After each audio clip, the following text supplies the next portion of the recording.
Praise the lord first love family, మీ అందరితో ఇలా మాట్లాడటం చాలా సంతోషంగా ఉంది. బాగున్నారా? ప్రార్థన చేసుకుంటున్నారా? వాక్యం చదువుకుంటున్నారా?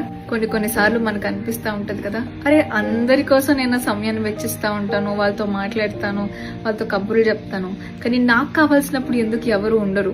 అసలు నన్ను నిజంగా ఎవరైనా ప్రేమిస్తున్నారా? నన్ను ఎవరైనా పట్టించుకోవడానుకున్నారా అని రకరకాల ప్రశ్నలు వస్తూ ఉంటాయి కదా. ఒక గ్రామంలో ఒక యజమానుడు ఉన్నాడంట. ఆ యజమానుడి దగ్గర ఒక మట్టి కుండ ఉంది. ఒక రోజు బాగా గాలి తుఫాను రావడంతో ఆ కుండ కింద పడిపోయింది. పూర్తిగా పగలలేదు, కానీ చిన్న క్రాక్ వచ్చిందంట. విరిగిపోయిన తన శరీరాన్ని చూసుకుని ఆ కుండ ఎంతగానో బాధపడి యజమానుడితో అన్నదంట, అయ్యా ఇన్ని రోజులు చక్కగా నీళ్లు మోయడానికి నేను సాయం చేశాను, కానీ ఇప్పుడు చూడు నీళ్లు కారిపోతా ఉన్నాయి, నేను దేనికి పనికిరాను కదా, నా కుండ ఏడుస్తా ఉందంట. బాధపడుతున్న ఆ కుండను చూసి యజమానుడు ఒక నవ్వు నవ్వి అన్నాడంట, అయ్యో అమ్మ నువ్వు ఎందుకు బాధపడుతున్నావు? ఈ పరిస్థితిని చూసి అది గమనించి దారి పొడుగునా నేను విత్తనాలు వేశాను. నీ నుండి వస్తున్న నీళ్ల వల్ల ఆ విత్తనాలు పెరిగి చక్కగా మొక్కలుగా మారుతున్నాయి. నువ్వు పగిలిపోయిన కుండ అయ్యుండొచ్చు, కానీ నీ వల్ల ఎన్నో మొక్కలు పెరుగుతున్నాయి కదా అని చూపించాడంట.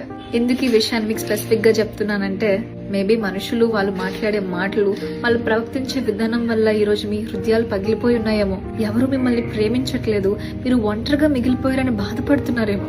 అయితే దేవుడు మీతో చెప్తున్నాడు కదా, మీరు పిండముగా రూపింపబడక మునిపే నేను మిమ్మల్ని ఏర్పాటు చేసుకున్నాను, చూడుము నా అరచేతులు మిమ్మల్ని చెక్కుకొని ఉన్నాను అని. నిజానికి సంతోషంగా బ్రతుకుతున్న ఆ కుండకి ఒక రోజు తను విరిగిపోతాదని తెలియదు, కానీ యేసు ప్రభు వారికి భూలోకం మీదకి మన కోసం వస్తే తాను విరిగిపోతాడని నలిగిపోతాడని ముందే తెలుసు కదా.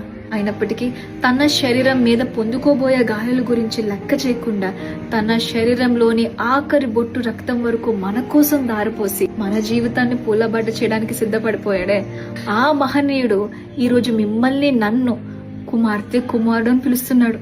ఇంతకన్నా ప్రేమ మీకు ఇంకెక్కడ దొరుకుతారమ్మా? మనుషుల ప్రేమ కోసం ఎక్కువ ఎదురు చూడకండి అమ్మా. మనం పుట్టినది మొదలుకొని చనిపోయేదాకా మనలో ఉండేది ఒకే ఒక్క ప్రేమ, అది క్రీస్తు ప్రేమ.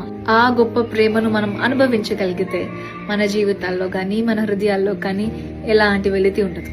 Have a good day. May God bless you.